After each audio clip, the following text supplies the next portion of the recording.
Yogi Rupnathji always lives amongst innumerable people around him, everyone respect him, so countless people always come to see him every day. When some of the young college boys and girls who came for the first time asked Yogi Rupnathji about their future responsibilities, then Yogi Rupnathji said, "This diversity arises on account of mental modifications and it will cease when they cease. When self-knowledge will confirmed person attained peace and remained in Nirvikalpa Samadhi. The surest sign of a man of the highest wisdom is that he is unattracted by the pleasures of the world, for in him the subtle tendencies have ceased. When these bodily tendencies are strong, there is bondage. When they have ceased, there is liberation. He is truly a liberated sage who by nature is not swayed by sense pleasure, without the motivation of fame or other incentives." Yogi Rupnathji then said, "I shall now impart to all of you the wisdom which was revealed to me by the divine creator Brahma, pure mind particle himself. O my dear friends, countless have been the universes that have come into being and that have been dissolved. In fact, even the countless universes that exist at this moment are impossible to conceive of. All this can immediately be realized in one's own heart. For these universes are the creations of the desires that arise in the heart, like castles built in the air. Neither the world of matter nor the modes of creation are truly real, yet the living and the dead think and feel they are real. Ignorance of this truth keeps up the appearance." Yogi Rupnathji said them, "O my dear friends, even as water remains water whether there are waves or no waves, whatever be the external appearance of the liberated sage, his wisdom remains unchanged. The difference is only in the eyes of the ignorant spectator. Therefore, O my dear friends, listen to what I am about to say. This instruction is sure to remove the darkness of ignorance. In this world whatever is gained only by self-effort. Where failure is encountered it is seen that there has been slackness in the effort. This is obvious. But what is called fate is fictitious, and is not seen. Self-effort, Yogi Rupnathji then said, "O my dear friends, is that mental, verbal and physical action which is in with the instructions of a holy person well versed in the scriptures. It is only by such effort that Indra became king of heaven. That particle Brahma became the creator. And the other deities earned their places. Self-effort is of two categories, that of past births and that of this birth. The latter effectively counteracts the former. Fate is none other than self-effort of a past incarnation. There is constant conflict between these two in this incarnation, and that which is more powerful triumphs. Self-effort which is not in accord with the scriptures is motivated by delusion.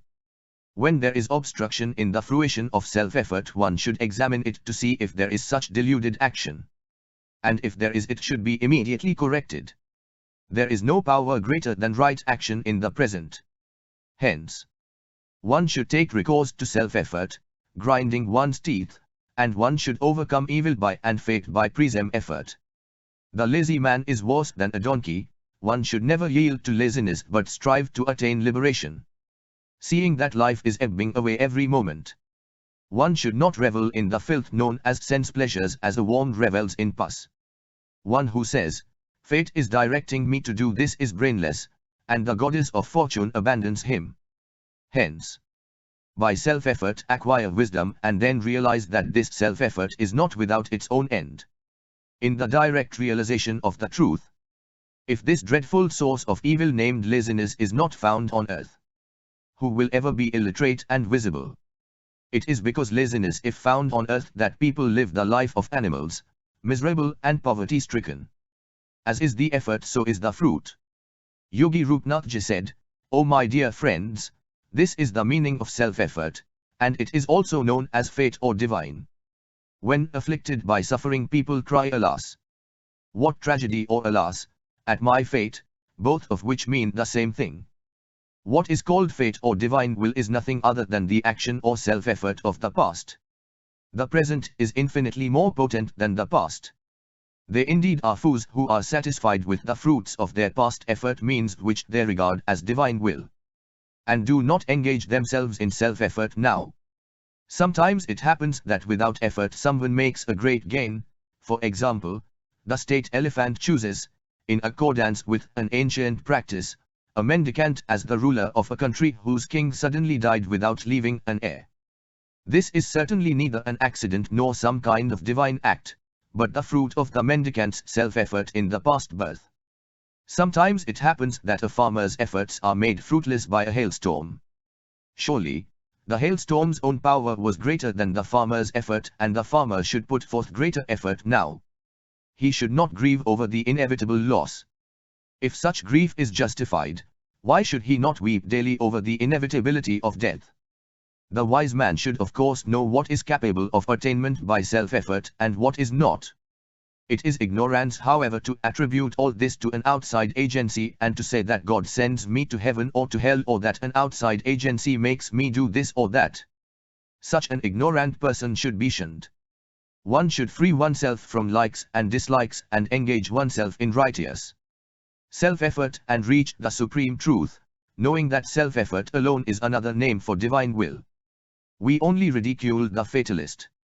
That alone is self-effort which springs from right understanding that manifests in one's heart, which has been exposed to the teachings of the audios and the conduct of holy ones.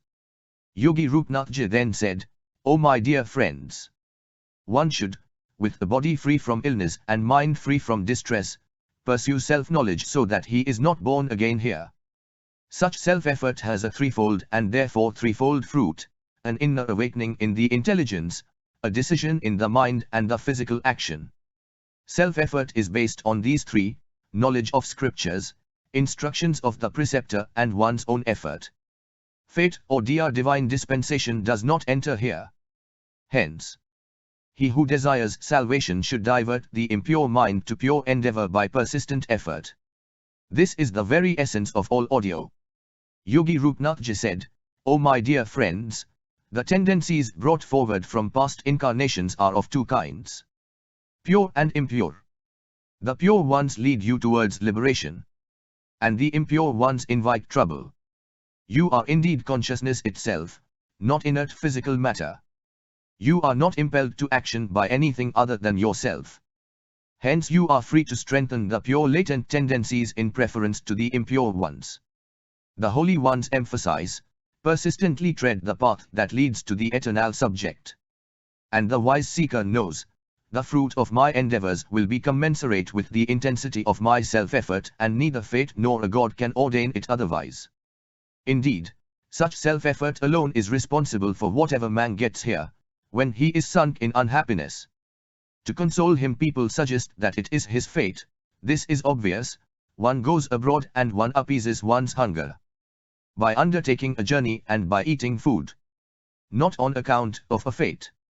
No one has seen such a fate or a GTX, but everyone has experienced how an action means objects or evil feelings leads to a result or evil. Hence, right from one's childhood one should endeavor to promote one's true good or salvation by a keen intelligent study of the scriptures, by having the company of the holy ones, and by right self-effort. Fate or divine dispensation is merely a convention which has come to be regarded as truth by being repeatedly declared to be true. If this God or fate is truly the ordainer of everything in this world, of what meaning is any action, may even like bathing, speaking or giving, and whom should one teach at all? No. In this world, except a corpse, everything is active, and such activity yields its appropriate result. No one has ever realized the existence of a fate or divine dispensation. People use such expressions as, they say, "I am impelled by fate or divine dispensation to do this," for self-satisfaction, but this is not true. For example, if an astrologer predicts that a young man would become a great scholar, does that young man become a scholar without study? No. Then, why do we believe in divine dispensation? Oh my dear friends, this Yogi Rupnathji became an omnipresent Selfi Param Brahman by self-effort. All of us have attained self-knowledge by self-effort alone. Hence, renounce fatalism and apply yourself to self-effort. The cosmic order that people refer to as fate, Divaril or Niyati, and which ensures that every effort is blessed with appropriate fruition, is based on omnipresent and omnipotent omniscience, known as Brahman. By self-effort, therefore, restrain the senses and the mind. and with a mind that is one-pointed calmly listen to what I am going to say. This narrative deals with liberation. Listening to it with other wise are assembled here, you will realize that supreme where there is no sorrow nor destruction. This was revealed to me by the Creator Brahman himself in a previous age. Yogi Rupnathji then said, "O my dear friends, the omnipresent omniscience, the cosmic being, shines eternally in all beings. When a vibration arises in that cosmic being, Lord 6, Ku is born. Even as a wave arises when the surface of the ocean is agitated.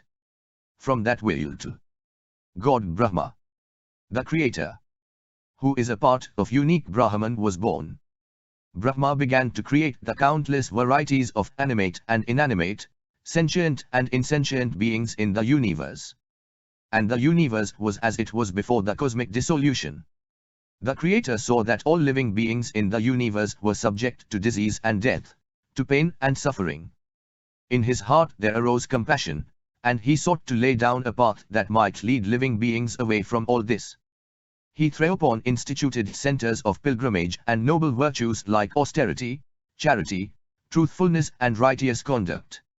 But these were inadequate. They could bestow only temporary relief from suffering, and not final liberation from sorrow. Reflecting thus, the Creator brought me into being. He drew me to himself and drew the veil of ignorance over my heart. Instantly I forgot my identity and my self-nature. I was miserable.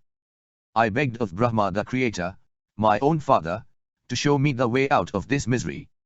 Sunk in my misery I was unable and unwilling to do anything, and I remained lazy and inactive. In response to my prayer, my father revealed to me the true knowledge which instantly dispelled the veil of ignorance that he himself had spread over me. The Creator then said to me by nature, "My son, I veiled the knowledge and revealed it to you so that you may experience its glory. For only then will you be able to understand the travail of ignorant beings and to help them." Then after Yogi Rupnathji said, "O my friends, equipped with this knowledge, I am here and I will continue to be here till the end of creation, even so. In every age the Creator wills into being several sages and myself for the spiritual enlightenment of all.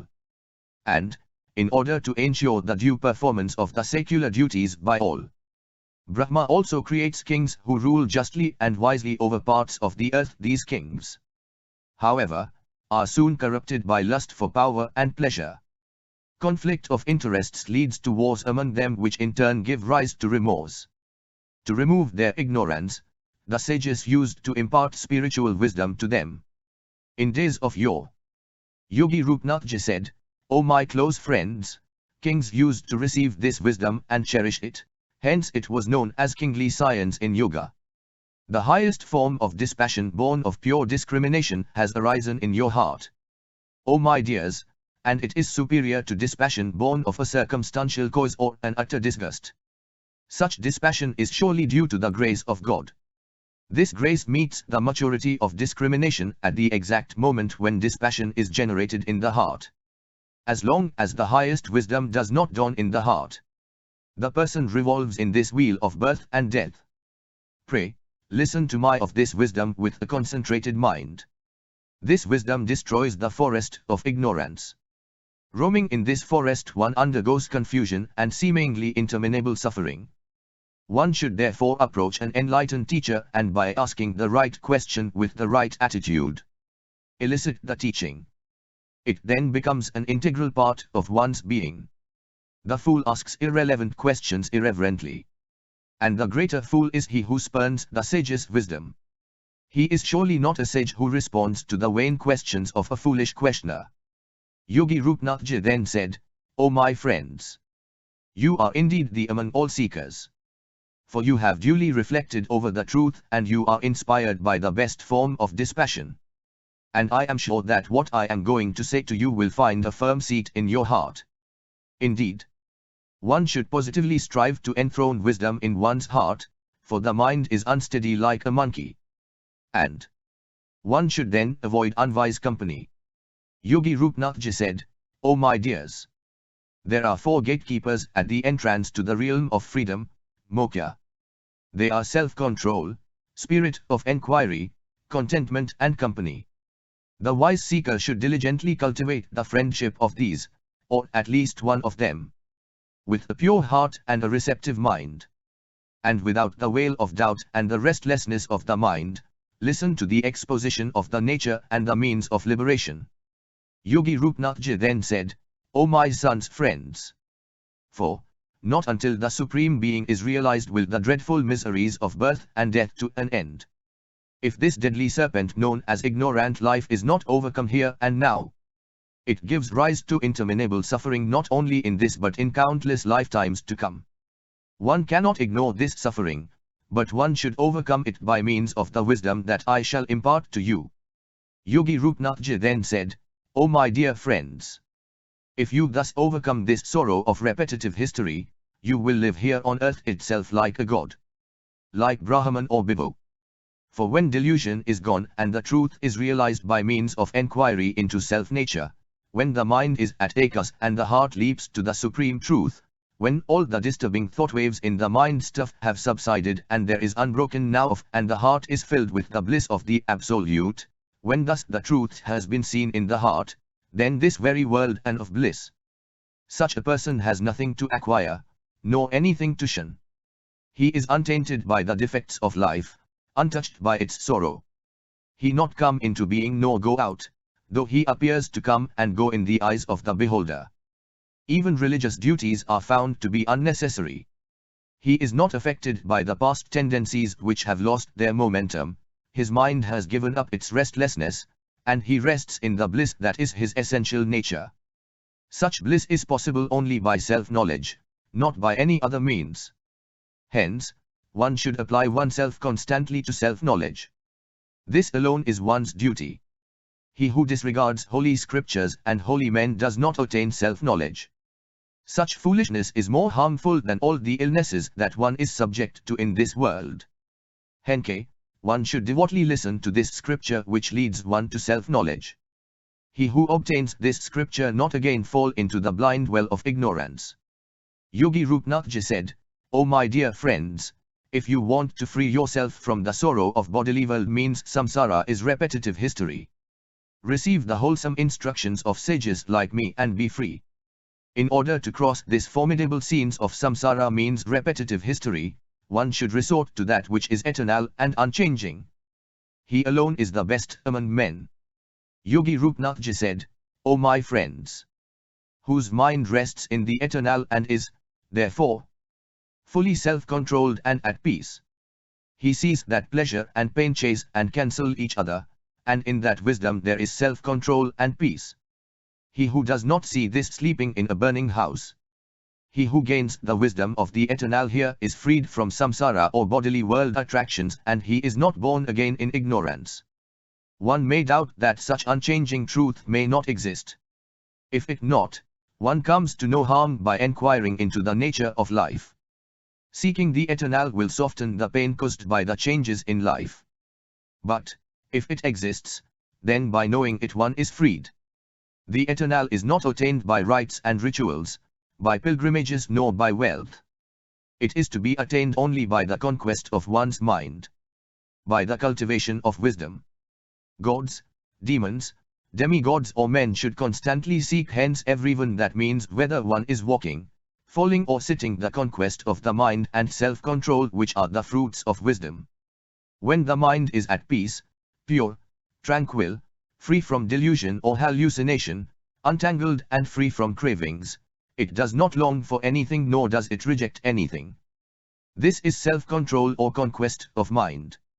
One of the four gatekeepers to liberation which I mentioned earlier.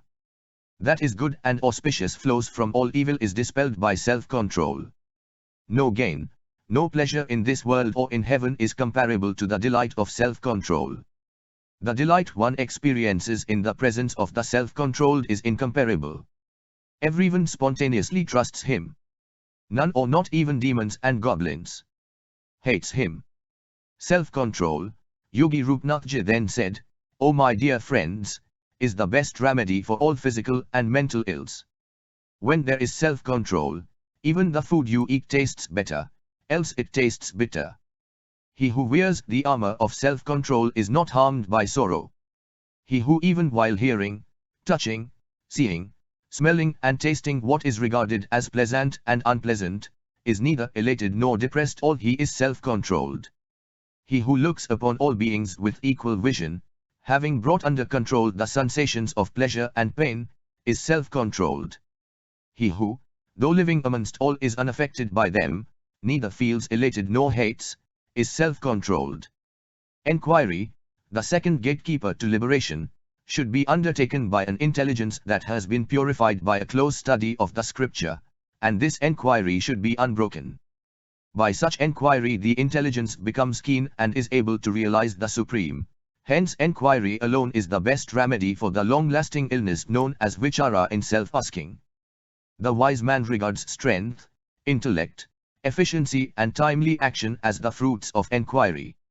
Indeed, kingdom, prosperity and enjoyment, as well as final liberation, are all the fruits of enquiry. The spirit of enquiry protects one from the calamities that befall the unthinking Linus. When the mind has been rendered dull by the absence of enquiry, even the rays of the moon turn into deadly weapons, and the childish imagination throws up a goblin in every dark spot. Hence, the non-enquiring is really a storehouse of sorrow. It is the absence of enquiry that gives rise to actions that are harmful to oneself and to others, and to numerous psychosomatic illnesses. Therefore, one should avoid the company of such unthinking people. They in whom the spirit of enquiry is ever awake illumine the world, enlighten all who come in contact with them, dispel the ghosts created by an ignorant mind, and realize the falsity of sense pleasures and their objects. O my dear friends, in the light of enquiry there is realization of the eternal and unchanging reality. This is the supreme. With it one does not long for any other gain nor does one spurn anything. He is free from delusion, attachment, he is not inactive nor does he get drowned in action. He lives and functions in this world and at the end of a natural lifespan he reaches the blissful state of total freedom. The eye of spiritual enquiry does not lose its sight even in the midst of all activities. He who does not have this eye is indeed to be pitied. It is better to be born as a frog in the mud, a worm in dung, a snake in a hole, but not be one without this eye. What is enquiry? To enquire thus, who am I? How has this evil of bodily _world, repetitive history, come into being? Is true enquiry. Knowledge of truth arises from such enquiry. From such knowledge there follows tranquility in oneself. And then arises the supreme peace that passeth understanding, and the ending of all sorrow. Where vichara or enquiry is not reasoning nor analysis, it is directly looking into oneself. Yogi Rupnathji then said, contentment is another gatekeeper to liberation.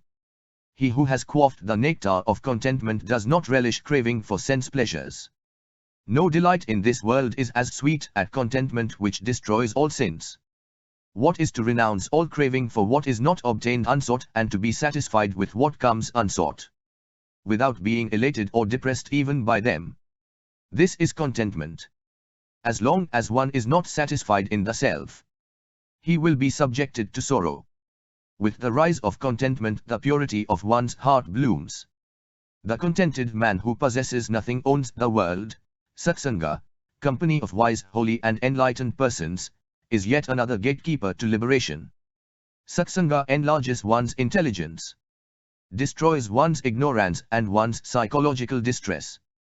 Whatever be the cost, however difficult it may be, whatever obstacles may stand in its way, Satsanga should never be neglected. For Satsanga alone is one's light on the path of life. Satsanga is indeed superior to all other forms of religious practices like charity, austerity, pilgrimage and the performance of religious rites. One should by every means in one's adore and serve the holy men who have realized the truth and in whose heart the darkness of ignorance has been dispelled. They, on the other hand, who treat such holy men disrespectfully, surely invite great suffering. Yogi Rupnathji then said, friends, these four, contentment, satsanga or company of wise men, the spirit of enquiry, and self-control, are the four surest means by which they who are drowning in this ocean of samsara, repetitive history, can be saved. Contentment is the supreme gain. Satsanga is the companion to the destination. The spirit of enquiry itself is the greatest wisdom. And self-control is supreme happiness. If you are unable to resort to all these four, then practice one, by diligent practice of one of these. The others will also be found in you. The highest wisdom will seek you of its own accord. Until you tame the wild elephant of your mind with the help of these noble qualities, you cannot have progress towards the supreme. Even if you become a god, demigod or a tree. Therefore, Yogi Rupnathji then said, "O my dear friends, strive by all means to cultivate these noble qualities. He who is endowed with the qualities that I have enumerated thus far is qualified to listen to what I am about to reveal. You are indeed such a qualified person, O my dear friends. One who sows the seed of the knowledge of this audio-visual scene obtains the essence of the realization of truth. Though human in origin, an exposition of truth is to be accepted. Otherwise even what is regarded as divine revelation is to be rejected. Even young words are to accepted if they are words of wisdom. Else, reject it like straw even if uttered by Brahmi the Creator. He who listens to and reflects upon the exposition of this audio enjoys unfathomable wisdom, firm conviction and unperturbable self of unique spirit. He becomes a liberated sage whose glory is indescribable. One who studies this audio and comprehends its teaching is no longer deluded by world appearance. When one sees that the yonder deadly snake is a lifelike painting, one is no longer afraid of it. When the world appearance is seen as an appearance, it does not produce either elation or sorrow. It is indeed a great pity that even when such audio exists, people seek sense pleasures, each lead to great sorrow. Yogi Rupnathji then said, "O my dear friends, when a truth that has not been personally experienced is expounded, one does not grasp it except with the help of an illustration. Such illustrations have been used in this audio with a definite purpose and a limited intention. They are not to be taken literally, nor is their significance to be stretched beyond the intention. When the audio is thus studied, the world appears to be a dream vision. These indeed are the purpose and the purport of the illustrations. Let no one of perverted intellect misinterpret the illustrations given in this audio. Again, study of this audio should continue till the truth is realized. One should not stop short of complete enlightenment. A little knowledge of the audio results in confusion was confounded. Non-recognition of the existence of supreme peace in the heart and the assumption of the reality of imaginary factors are both born of imperfect knowledge and the consequent perverted logic. Even as the ocean is the substratum of all the waves, direct experience alone is the basis for all. The direct experience of truth as it is. That substratum is the experiencing intelligence which itself becomes the experiencer, the act of experiencing, and the experience. Even as movement is inherent in air, manifestation that as the subtle perceiving mind and as the gross objects it perceives, is inherent in this experiencing intelligence. And the perceiving mind, on account of ignorance, thinks I am such and such an object and thence becomes that. The object is experienced only in the subject, not elsewhere. I shall now declare to you the creation and its secret. For it is only as long as one invests the perceived object with reality that bondage lasts. Once that notion goes, with it goes bondage. Here in this creation only that which is created grows, decays and then goes either to heaven or to hell, and it gets liberated. During the cosmic dissolution the entire objective creation is resolved into the infinite being which is variously designated as Atma, Brahman, Truth, etc. by the wise, to facilitate communication and dialogue. This same infinite self conceives within itself the duality of oneself and the other. Thence, mind arises, as a wave arises when the surface of the calm ocean is disturbed. But please bear in mind that just as a bracelet of gold is but gold, and though gold exists without being a bracelet does not exist without gold or other metal. The creation with its sorrow arises in the mind. Movement of thought creates the notion of created objects. Even as the essence exists in all things, as oil exists in sesame seeds, as aroma exists in flowers, the faculty of objective perception exists in the perceiver. Even as the dream objects are experienced only by the dreamer, the objects of perception are experienced by the perceiver.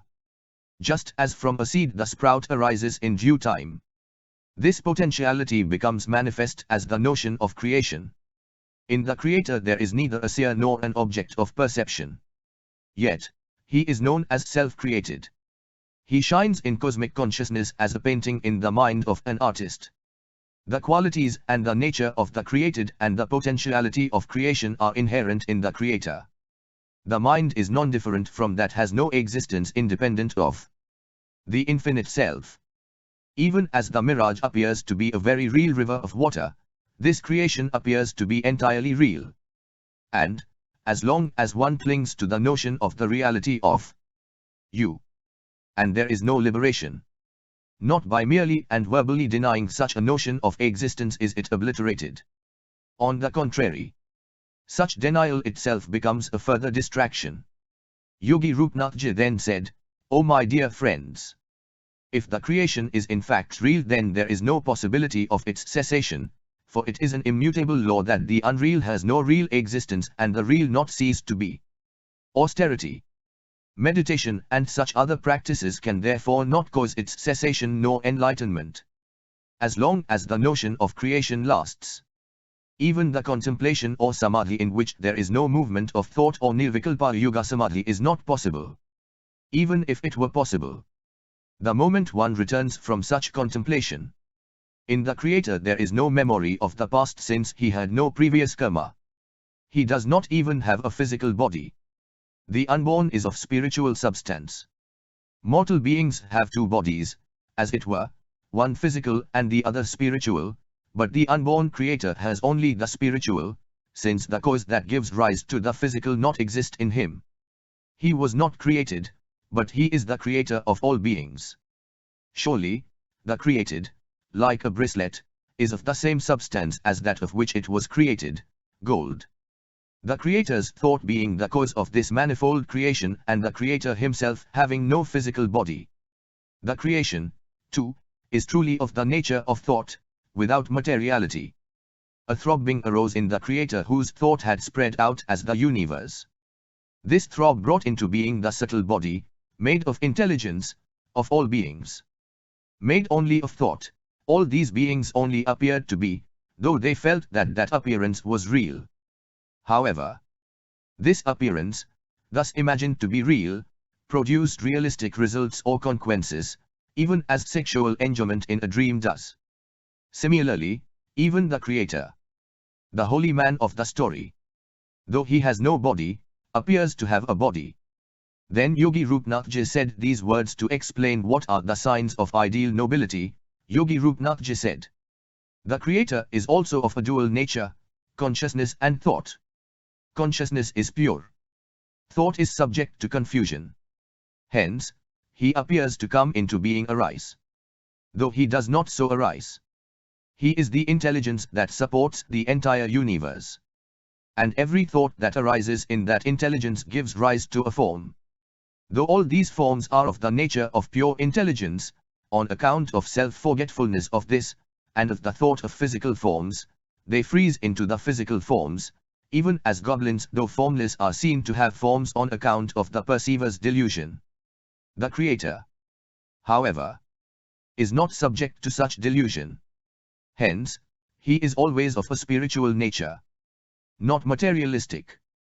The creator is spiritual. And even so, his creation, too, is in reality spiritual in essence. This creation is causeless. Hence, it is essentially spiritual even as the Supreme Being, Brahman, is. Then Yogi Rupnathji said, "The materiality of the creation is like the castle in the air, an illusory projection of one's own mind imaginary. The creator is the mind or pure intelligence is his body. Thought is inherent in the mind. The object of perception is inherent in the perceiver. who has ever discovered a distinction between the two. The subject of non-exist thought himself being as thought is never the unique happiness or absolute soul. At one time Yogi Rupnathji used to be present in all the places where innumerable people used to gather. Yogi Rupnathji always lives amongst innumerable people around him, everyone respect him, so countless people always come to see him every day. When some of the young college boys and girls who came for the first time asked Yogi Rupnathji about their future responsibilities, then Yogi Rupnathji said, "This diversity arises on account of mental modifications and it will cease when they cease. When self-knowledge will confirmed person attained peace and remained in Nirvikalpa Samadhi. The surest sign of a man of the highest wisdom is that he is unattracted by the pleasures of the world, for in him the subtle tendencies have ceased. When these bodily tendencies are strong, there is bondage. When they have ceased, there is liberation. He is truly a liberated sage who by nature is not swayed by sense pleasure, without the motivation of fame or other incentives." Yogi Rupnathji then said, "I shall now impart to all of you the wisdom which was revealed to me by the divine creator Brahma, pure mind particle himself. O my dear friends, countless have been the universes that have come into being and that have been dissolved. In fact, even the countless universes that exist at this moment are impossible to conceive of. All this can immediately be realized in one's own heart. For these universes are the creations of the desires that arise in the heart, like castles built in the air. Neither the world of matter nor the modes of creation are truly real, yet the living and the dead think and feel they are real. Ignorance of this truth keeps up the appearance." Yogi Rupnathji said them, "O my dear friends, even as water remains water whether there are waves or no waves, whatever be the external appearance of the liberated sage, his wisdom remains unchanged. The difference is only in the eyes of the ignorant spectator. Therefore, O my dear friends, listen to what I am about to say. This instruction is sure to remove the darkness of ignorance. In this world whatever is gained only by self-effort. Where failure is encountered it is seen that there has been slackness in the effort. This is obvious. But what is called fate is fictitious, and is not seen. Self-effort, Yogi Rupnathji then said, O my dear friends, is that mental, verbal and physical action which is in with the instructions of a holy person well versed in the scriptures. It is only by such effort that Indra became king of heaven. That particle Brahma became the creator. And the other deities earned their places. Self-effort is of two categories, that of past births and that of this birth. The latter effectively counteracts the former. Fate is none other than self-effort of a past incarnation. There is constant conflict between these two in this incarnation, and that which is more powerful triumphs. Self-effort which is not in accord with the scriptures is motivated by delusion. When there is obstruction in the fruition of self-effort, one should examine it to see if there is such deluded action. And if there is, it should be immediately corrected. There is no power greater than right action in the present. Hence, one should take recourse to self-effort, grinding one's teeth, and one should overcome evil by and fate by present effort. The lazy man is worse than a donkey. One should never yield to laziness but strive to attain liberation. Seeing that life is ebbing away every moment, one should not revel in the filth known as sense pleasures as a worm revels in pus. One who says, "Fate is directing me to do this" is brainless, and the goddess of fortune abandons him. Hence, by self-effort acquire wisdom and then realize that this self-effort is not without its own end. In the direct realization of the truth, if this dreadful source of evil named laziness is not found on earth, who will ever be illiterate and visible? It is because laziness if found on earth that people live the life of animals, miserable and poverty-stricken. As is the effort, so is the fruit. Yogi Rupnathji said, "O my dear friends, this is the meaning of self-effort, and it is also known as fate or divine. When afflicted by suffering, people cry, 'Alas! What tragedy!' or 'Alas! At my fate,' both of which mean the same thing. What is called fate or divine will is nothing other than the action or self-effort of the past. The present is infinitely more potent than the past. They indeed are fools who are satisfied with the fruits of their past effort, means which they regard as divine will, and do not engage themselves in self-effort now. Sometimes it happens that without effort someone makes a great gain. For example, the state elephant chooses, in accordance with an ancient practice, a mendicant as the ruler of a country whose king suddenly died without leaving an heir. This is certainly neither an accident nor some kind of divine act, but the fruit of the mendicant's self-effort in the past birth. Sometimes it happens that a farmer's efforts are made fruitless by a hailstorm. Surely, the hailstorm's own power was greater than the farmer's effort, and the farmer should put forth greater effort now. He should not grieve over the inevitable loss.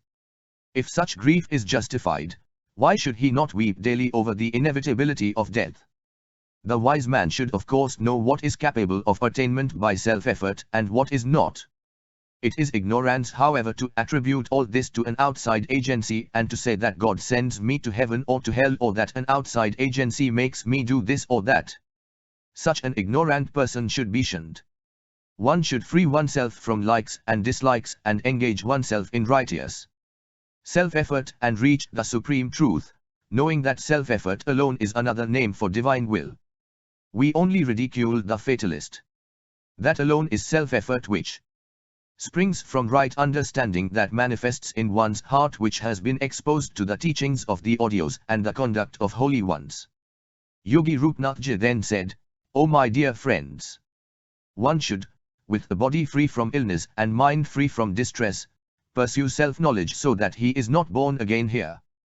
Such self-effort has a threefold and therefore threefold fruit: an inner awakening in the intelligence, a decision in the mind, and a physical action. Self-effort is based on these three: knowledge of scriptures, instructions of the preceptor, and one's own effort. Fate or